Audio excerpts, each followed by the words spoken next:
বিসমিল্লাহির রহমানির রহিম। সুপ্রিয় শিক্ষার্থীগণ, আশা করি সকলেই ভালো এবং সুস্থ আছো।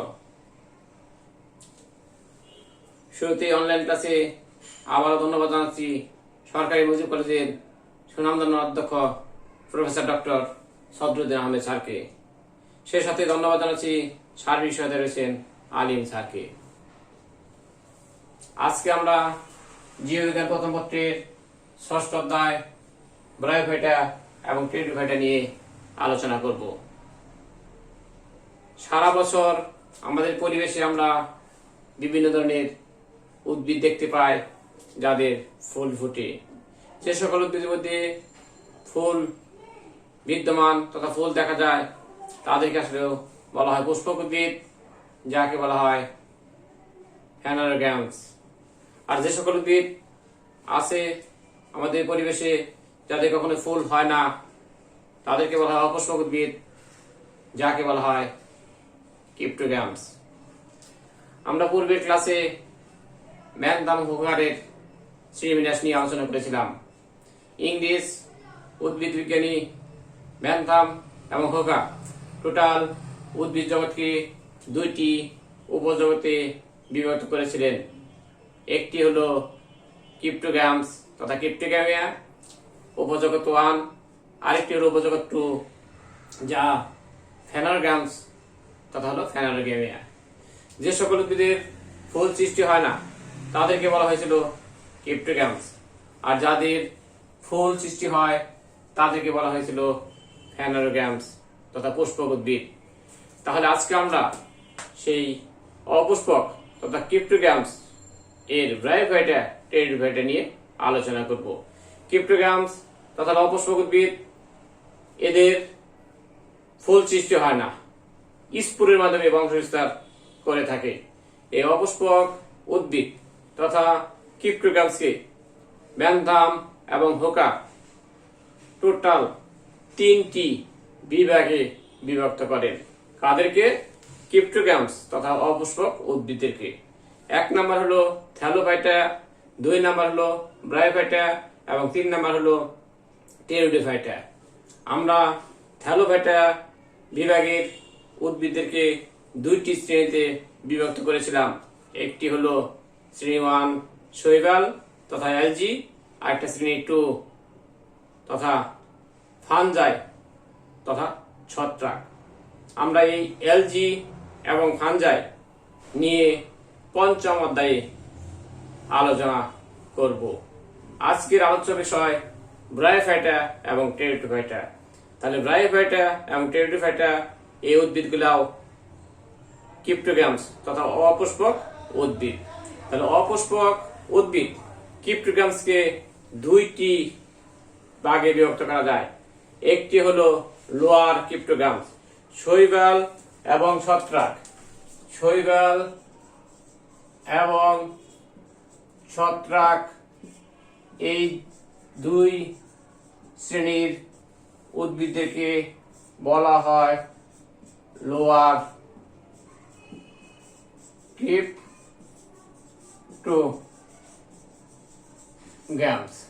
নিম্ন শ্রেণীর ক্রিপ্টোগ্যামস। আর আজকে আমরা যেটা আলোচনা করব ব্রায়োফাইটা এবং টেরিডোফাইটা, এটি হলো হায়ার ক্রিপ্টোগ্যামস। তাহলে হায়ার ক্রিপ্টোগ্যামস কাদেরকে বলা হবে? ব্রায়োফাইটা এবং টেরিডোফাইটাকে বলা হয় হায়ার ক্রিপ্টোগ্যামস, উন্নত মানের ক্রিপ্টোগ্যামস। তাহলে প্রথমে আমরা যাই ব্রায়োফাইটা কি বা কাকে বলবো।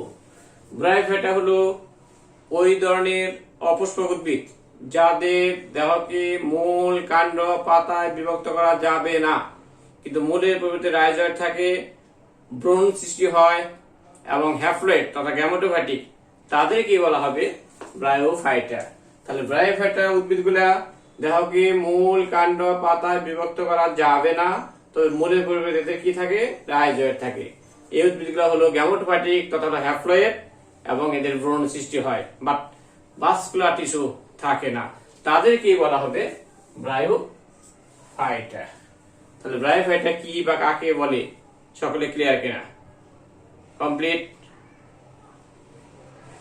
এখন আমরা যাব ব্রায়োফাইটস কি বা কাকে বলে? ব্রায়োফাইটা বর্গের তথা ব্রায়োফাইটা বিভাগের উদ্ভিদগুলোকেই বলা হবে ব্রায়োফাইটস। ব্রায়োফাইটস। এরপরে টপিক আমাদের ব্রায়োফাইটার বৈশিষ্ট্য সমূহ। ব্রায়োফাইটার বৈশিষ্ট্য সমূহ খুব গুরুত্বপূর্ণ, এটা তোমরা একটু ভালো করে খেয়াল করো। ফার্স্ট 1 নম্বর বৈশিষ্ট্য যদি বলি আমরা, ব্রায়োফাইটা উদ্ভিদগুলি বহুকোষী। এরা হলো বহুকোষী উদ্ভিদ এবং অপুষ্পক। আমরা পূর্বেই বলেছি এরা অপুষ্পক উদ্ভিদ। 2 নাম্বার, এদের দেহকে মূল, কাণ্ড ও পাতায় বিভক্ত করা যায় না, যার কারণে এদেরকে বলা হয় দেহটি কি থ্যালয়েড।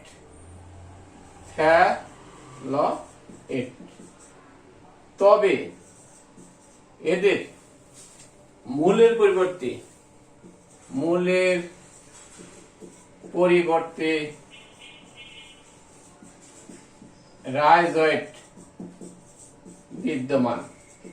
রাইজয়েট মূলের মতোই কাজ করে, মূলের চেয়ে একটু নিম্নমানের। তাহলে ব্রায়োফাইটার বৈশিষ্ট্য ক্ষেত্রে আমরা বললাম এদের দেহকে মূল, কাণ্ড, পাতায় বিভক্ত করা যায় না, বাট মূলের পরিবর্তে দেখি রাইজয়েট বিদ্যমান। 3 নাম্বার, ব্রায়োফাইটা উদ্ভিদগুলা হ্যাপ্লয়েড।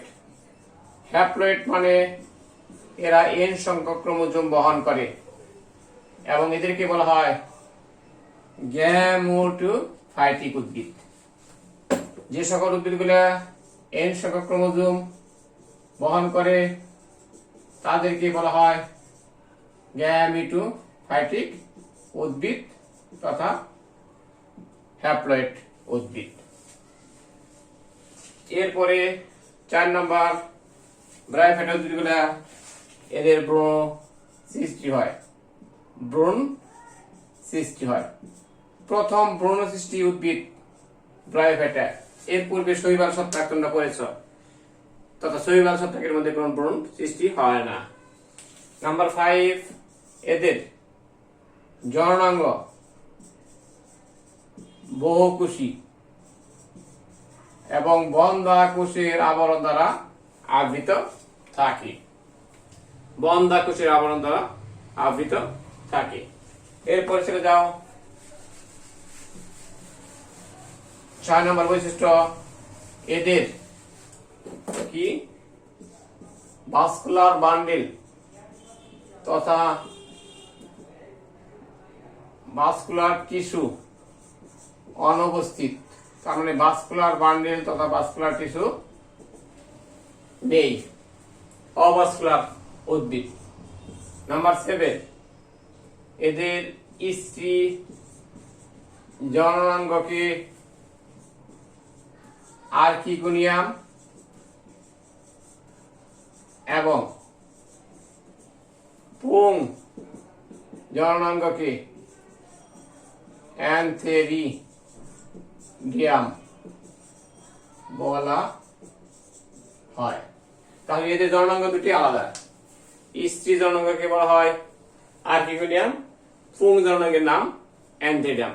স্ত্রী জননাঙ্গের আর্কিগোনিয়ামের মধ্যে ডিম্বাণু সৃষ্টি হয়, পুং জননাঙ্গের অ্যান্থেরিডিয়ামের মধ্যে উৎপন্ন হয় শুক্রাণু, এবং এদের শুক্রাণুগুলা দ্বিফ্লাজেলা যুক্ত। এটা খুব গুরুত্বপূর্ণ বৈশিষ্ট্য। তার মানে ব্রায়োফাইটা উদ্ভিদগুলার শুক্রাণু দ্বিফ্লাজেলা যুক্ত, তার মানে 2টি ফ্লাজেলা বিদ্যমান। 8 নাম্বার, এই যে জননাঙ্গ যা বন্ধা কোষের আবরণ দ্বারা আবৃত থাকে, বন্ধা কোষের আবরণ দ্বারা আবৃত।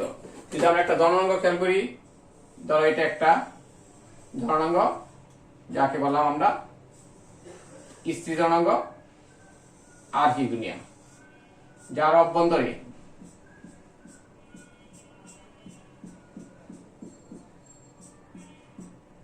এটাকে বলা হচ্ছে ডিম্বাণু, আর এই আবরণটা বন্ধা কোষের আবরণ। এই কারণে বলা হয়েছে জননাঙ্গ বহুকোষী। জাস্ট এটি কি বন্ধা কোষের আবরণ দ্বারা আবৃত। ডিম্বাণু তথা এই স্ত্রী জননাঙ্গটি বন্ধা কোষের আবরণ দ্বারা আবৃত থাকে। এরপরে 9 নম্বর, মেহনতবিদরা আমরা বলেছি গ্যামেটোফাইট তথা হ্যাপ্লয়েড, এর থেকে স্পোরোফাইট সৃষ্টি হয়। এন এন মিলে তৈরি হয় কি twice N, N cross N উৎপন্ন হয় টোয়াইস এন। টোয়াইস এন হলো এটি স্পোরোফাইটিক উদ্ভিদ। এই স্পোরোফাইটিক উদ্ভিদ তথা স্পোরোফাইট এটি মূলত কার উপর নির্ভরশীল? গ্যামেটোফাইটের উপর নির্ভরশীল। তার মানে এন এন মিলনের ফলে যে উদ্ভিদ সৃষ্টি হয় সেটা হলো টোয়াইস এন তথা ডিপ্লয়েড। ডিপ্লয়েড উদ্ভিদ থেকে বলা হচ্ছে স্পোরোফাইটিক উদ্ভিদ তথা স্পোরোফাইট। এই স্পোরোফাইটটি কার উপর নির্ভরশীল? গ্যামেটোফাইটের উপর নির্ভরশীল। এটা একটা গুরুত্বপূর্ণ বৈশিষ্ট্য। নাম্বার 10 নম্বর বৈশিষ্ট্য, এদের স্পোরগুলা হোমোস্পোরাস। হোমোস্পোরাস তার মানে স্পোরগুলা সম আকৃতির।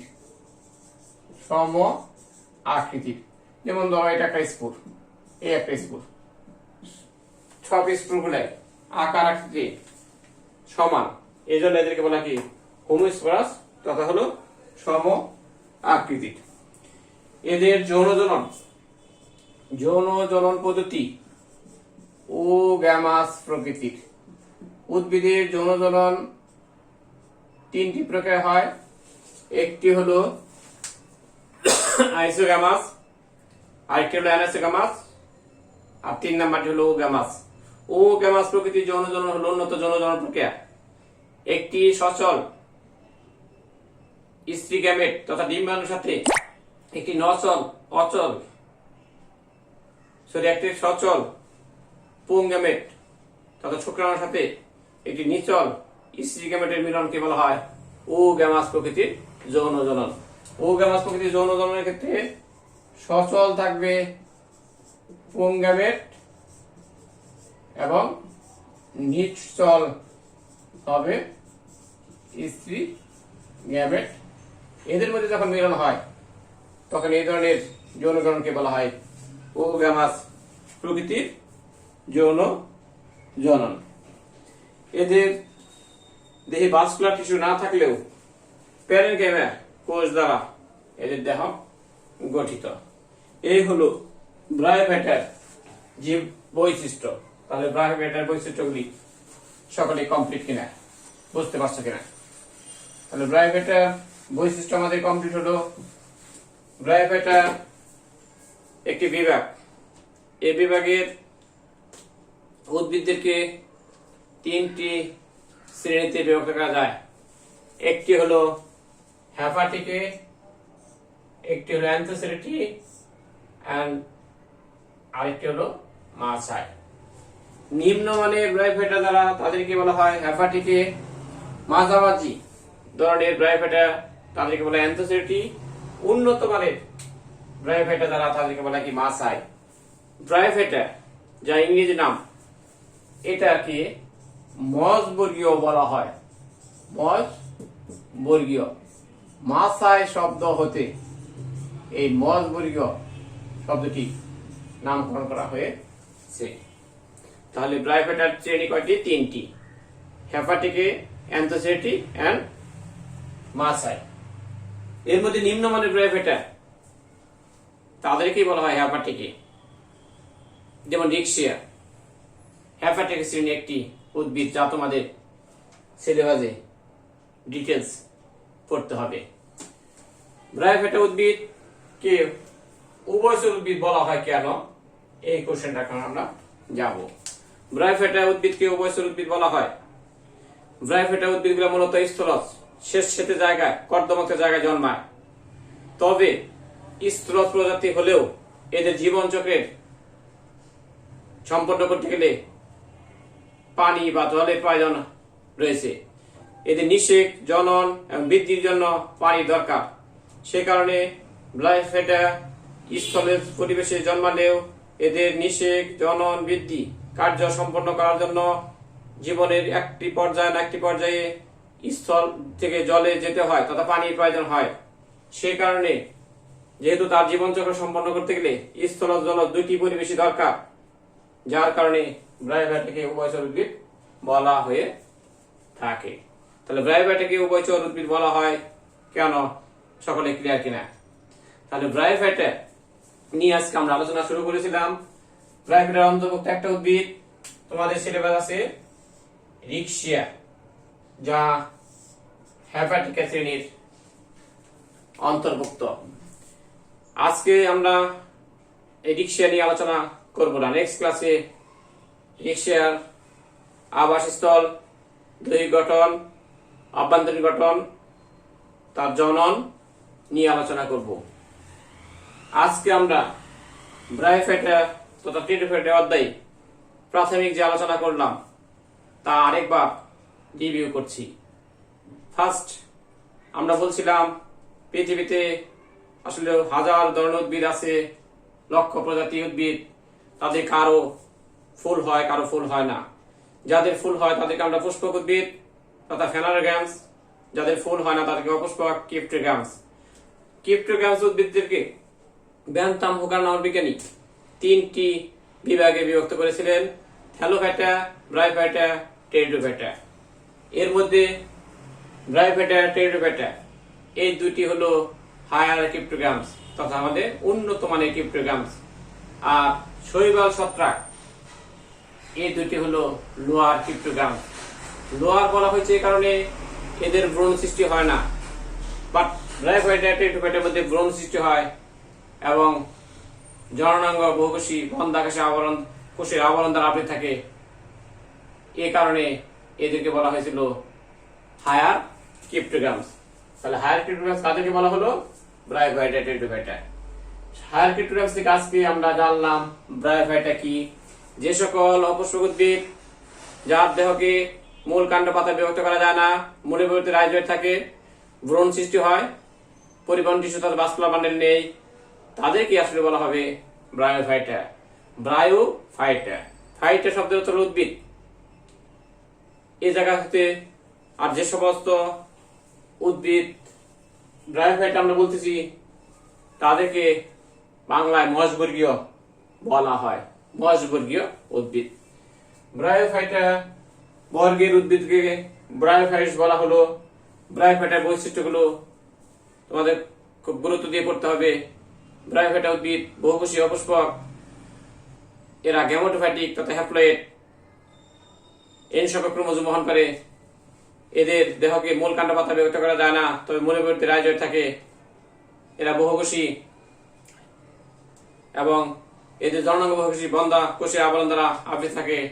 স্ত্রী জননাঙ্গে আর্কিগোনিয়াম, পুংজ জননাঙ্গে অ্যান্থ্রিডিয়াম, যৌন জনন পদ্ধতি ওগ্যামাস, স্পোরোফাইট পর্যায়ে গ্যামেটোফাইটের উপর আংশিক বা সম্পূর্ণভাবে নির্ভরশীল। এই বৈশিষ্ট্যগুলো তোমাদের জানতে হবে। ব্রায়োফাইটার বিভাগের উদ্ভিদকে তিনটি শ্রেণীতে বিভক্ত করা হয়েছে: হেপাটিকে, অ্যান্থোসিটি এবং মাসাই। ব্রায়োফাইটা উভয়চর কেন তোমরা যেটা বলতে পারবে। এই হলো আজকের আলোচ্য বিষয়। আজকের মতো আমাদের ক্লাস এখানে শেষ। সবাই ভালো থাকো, সুস্থ থাকো। সকলকেই অসংখ্য ধন্যবাদ। আল্লাহ হাফেজ।